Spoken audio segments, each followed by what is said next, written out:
ओम नमो भगवते वासुदेवाय। ओम नमो भगवते वासुदेवाय। ओम नमो भगवते वासुदेवाय।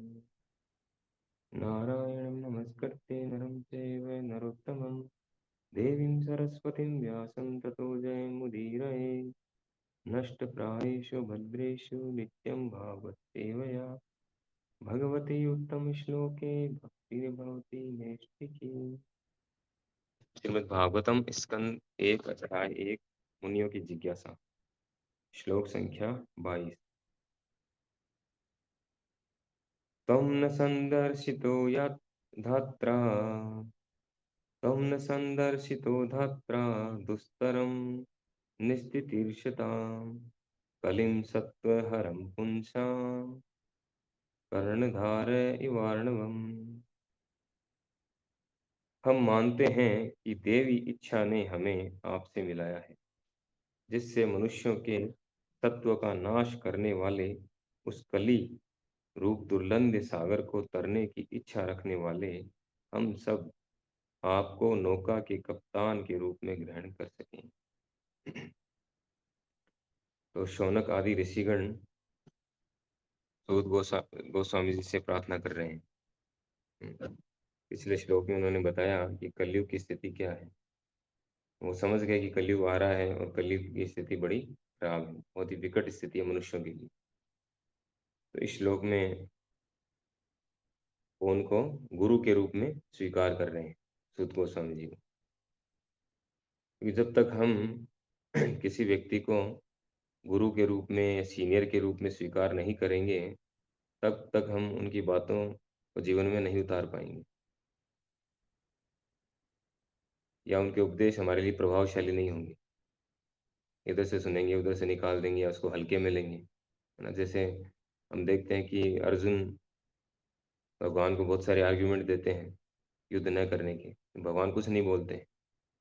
भगवान कब बोलना शुरू करते हैं?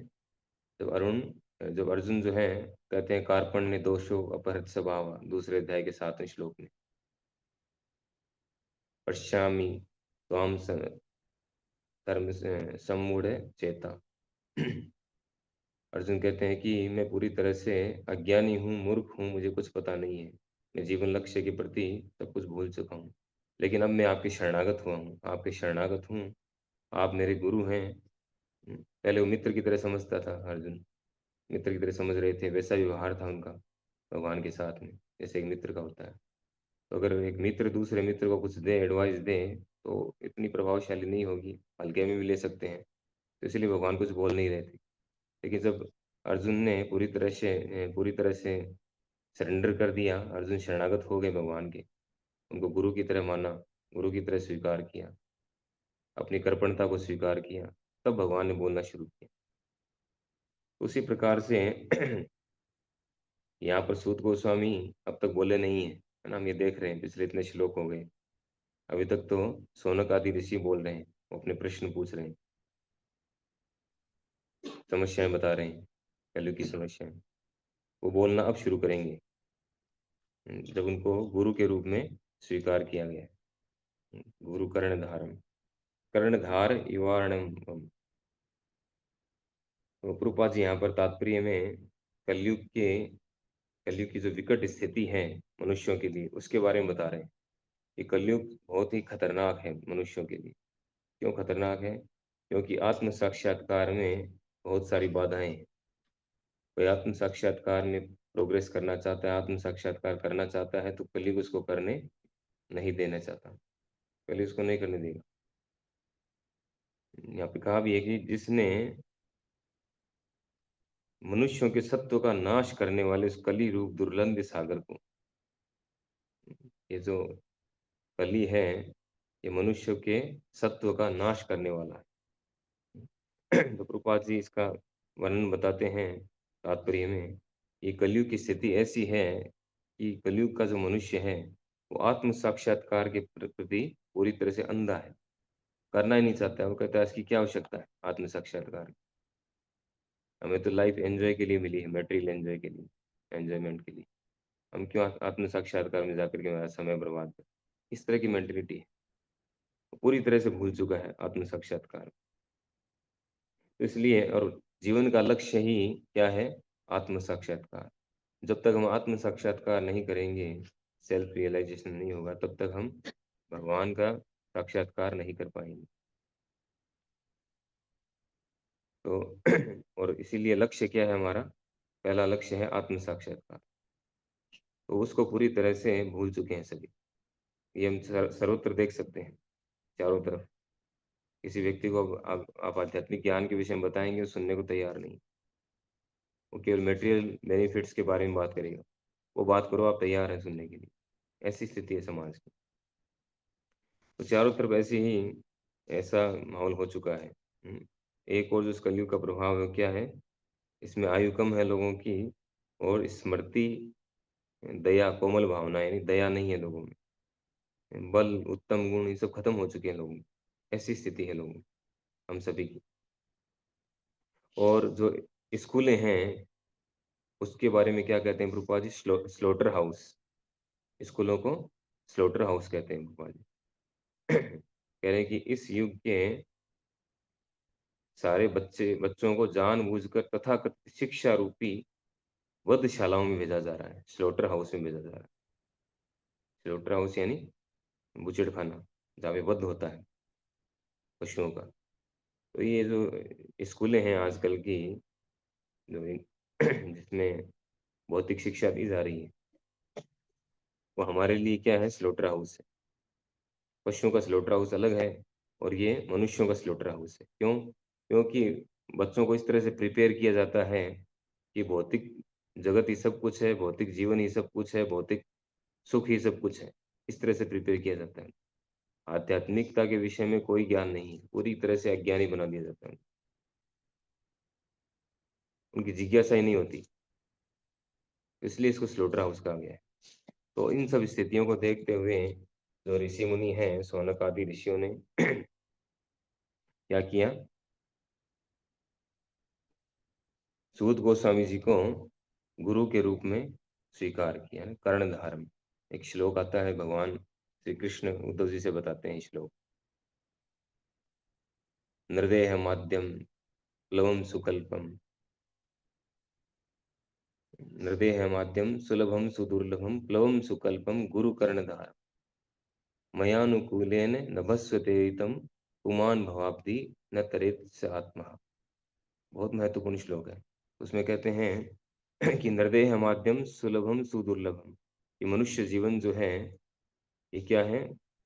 सुलभम, ये आत्म साक्षात्कार प्राप्त करवाने में सुलभ है, लेकिन इसको प्राप्त करना सुदुर्लभम। मनुष्य शरीर प्राप्त करना सुदुर्लभ है, बहुत दुर्लभ है, बहुत अधिक दुर्लभ है, कठिन है।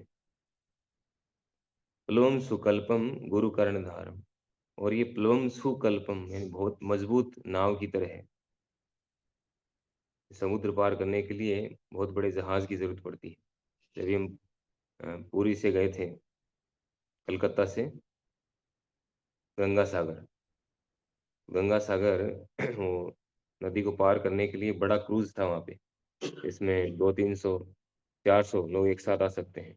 बहुत मजबूत बना हुआ था। उससे मजबूत मजबूत जो है, जैसे आर्मी वाले जो यूज लेते हैं, जिसपे प्लेन भी लैंड कर जाता है छोटा, है ना?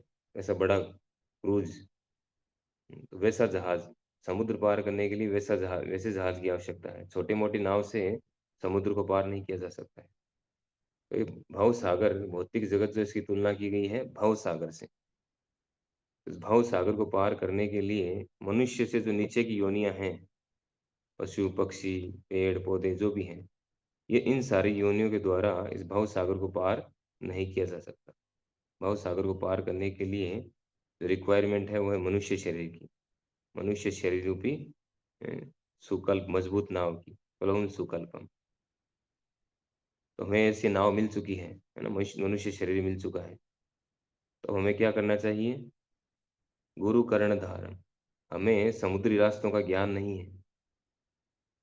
उस नाव को लेकर के हम कैसे समुद्र पार करेंगे? किधर जाएंगे, किधर नहीं जाएंगे, कोई ज्ञान नहीं है। समुद्र में जो है दिशा भ्रम बहुत ज्यादा होता है। एक बड़ी लहर आते ही दिशा बदल सकती है। तो उस वो समुद्री रास्तों का ज्ञान प्राप्त करने के लिए कौन चाहिए? एक निपुण कप्तान की आवश्यकता है, कैप्टन की। गुरु जो हैं, प्रामाणिक गुरु, वो कप्तान की तरह हैं। उनको पता है कि कौन-सा रास्ता कहाँ जाता है। वो शॉर्टकट से निकाल कर के हमें ले जा सकते हैं समुद्र के पार, समुद्र पार करवा सकते हैं। इसीलिए उनको गुरु कर्णधार, यहाँ पे कह रहे हैं कर्णधार इवार्णवम, गुरु स्वीकार करना, प्रामाणिक गुरु स्वीकार करना और उनके आदेशों के अनुसार चलना। उनके आदेश क्या हैं? जो भगवान के आदेश हैं, वही उनके आदेश हैं। मयानुकूलेन नभस्व तेरितम्। भगवान कहते हैं मेरे जो आदेश निर्देश हैं, जो भगवत गीता में, भागवत में भगवान ने आदेश दिए हैं, वो अनुकूल हवाओं की तरह है। नाव है हमारे पास में, मनुष्य शरीर है और प्रमाणिक गुरु हैं, कैप्टन भी हैं, नाव चलाने वाले। लेकिन और क्या चाहिए हमें? अनुकूल हवाएं, यानी उनके आदेश निर्देश। गुरु के माध्यम से हमें आदेश कहाँ से मिल रहे हैं? भगवान के, गुरु के माध्यम से। तो वो आदेश जो हैं वो अनुकूल हवाओं की तरह है, जो हमें और जल्दी और ज़्यादा स्पीड से हमें आत्म साक्षात्कार के मार्ग में लेके जाएंगे, प्रगति कराएंगे। तो अनुकूल हवाएं हैं। फिर आगे कहते हैं पुमान भवाब्दि न तरेत स आत्मा।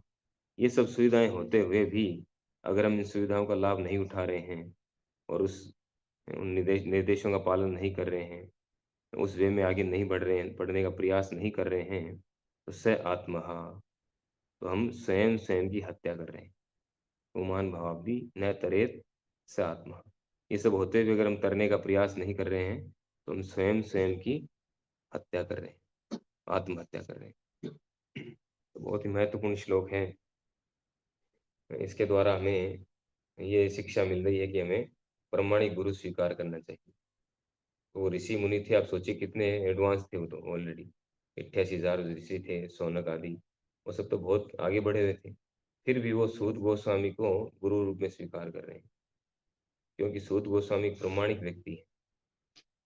उन्होंने सुखदेव गोस्वामी जी से सारी शिक्षा प्राप्त की है। इसलिए उनको गुरु के रूप में स्वीकार करते हैं। तो इसी तरह से प्रभुपाद जी यहाँ पे अंत में जो मैसेज दे रहे हैं, तात्पर्य में क्या कह रहे हैं कि यदि वे इस घोर, अतः विद्वान पुरुषों को इस युग के प्रति सचेष्ट रहना चाहिए, सचेष्ट रहना है। और यदि वे इस घोर कलयुग रूपी समुद्र को पार करना चाहते हैं, तो उन्हें नेमी सारण्य के ऋषियों के पद चिन्हों का अनुसरण करना चाहिए। अगर हम भी थोड़ी बुद्धिमानी है हमारे अंदर थोड़ी बहुत, तो हमें क्या करना चाहिए? इस कलयुग रूपी समुद्र को पार करने का प्रयास, इसको पार करने की चाह, इच्छा उत्पन्न करनी चाहिए। और वो कैसे होगा पार? तो निमिष सारण्य के जो ऋषि हैं, उनके पद चिन्हों का, चरण चिन्हों का अनुसरण करना चाहिए। उन्होंने क्या किया? उन्होंने सूत गोस्वामी को गुरु के रूप में स्वीकार किया। उसी तरह से उनके चरण चिन्हों का अनुसरण करते हुए हमें प्रमाणिक गुरु को स्वीकार करना चाहिए। और श्री सूत गोस्वामी या उनके प्रमाणिक प्रतिनिधि को नाव के कर्णधार के रूप में स्वीकार करना चाहिए। और वह नाव क्या है? वह नाव श्रीमद् भागवत या भगवत गीता के रूप में ही भगवान श्री कृष्ण का संदेश है। तो भगवान श्री कृष्ण का संदेश जो है वो सबसे अधिक महत्वपूर्ण है, और वो हमें कैसे प्राप्त होगा? प्रामाणिक गुरु के द्वारा। तो ये तरीका है, सिस्टम है। इसीलिए प्रभुपाद जी हर, आप देखिए भागवतम के, गीता के हर दूसरे पेज में प्रामाणिक गुरु की बात करते हैं, परंपरा की बात करते हैं। कितना महत्वपूर्ण है। तो कई बार लोग सोचते हैं कि क्या आवश्यकता है, गुरु की क्या आवश्यकता है, हम तो खुद ही जो है अपने आप ही कर लेंगे जो करना है, खुद ही गुरु है, हम तो खुद ही गुरु बन जाएंगे। ऐसा नहीं हो सकता है। प्रामाणिक गुरु की आवश्यकता है, बिना गुरु के नहीं हो सकता, इम्पॉसिबल है। कहीं ऐसा कोई एग्जाम्पल नहीं है शास्त्रों में, तो वो बिना प्रमाणिक गुरु के जो है इस भव सागर को पार कर चुका हो। एक भी एग्जाम्पल नहीं। हरे कृष्णा। श्रीमद् भागवत महापुराण की जय। श्रील प्रभुपाद।